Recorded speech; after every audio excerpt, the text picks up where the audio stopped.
स्थानान्तरण कसरी हुन्छ भन्ने एउटा क्रियाकलाप गर्दैछौँ। हुन्छ हामीले एक ठाउँमा बल लगाउँदा त्यसको असर अर्को ठाउँमा कसरी पर्छ। जस्तो हामीले घाँस काट्दा के गर्छौँ, हँसियाको बिँडमा बल लगाउँछौँ, त्यसको असर कहाँ पर्छ, हाम्रो घाँसमा पर्छ नि, हामी घाँस काट्छौँ, हो कि होइन? हो। त्यस्तै गरी आज पनि हामीले एउटा विज्ञानको प्रयोगात्मक कार्य अन्तर्गत दुईवटा सिरिन्ज, त्यसमा पाइप जोडेर मैले यो सिरिन्जतिर पानी हालेको छु हो। अब म चाहिँ यता दबाब दिएँ भने त्यहाँ नछौ, केही पनि नगर त्यहाँ अहिले यहाँ छोडिदेऊ।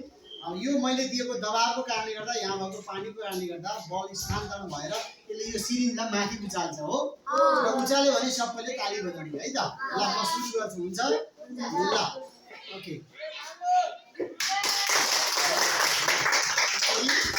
त्यस्तै अब उताबाट प्रेस गर्दै एकजनाले, ल उसले विवेकले प्रेस गरेको छ। ल ठिक छ, विशालले प्रेस गरेको छ। ल हेर त मेरो हातमा हाइड्रोलिक जति जति सामानहरू छ नि हाइड्रोलिक सिस्टममा बनेका यो सबै सामानहरू यसरी नै काम हुन्छ है। जस्तो ड्राइभरले चाहिँ त्यसो चाहिँ लिभर चाहिँ अठायो भने डोजरमा चाहिँ अर्को काम हुन्छ। स्टप गर है भिडियो।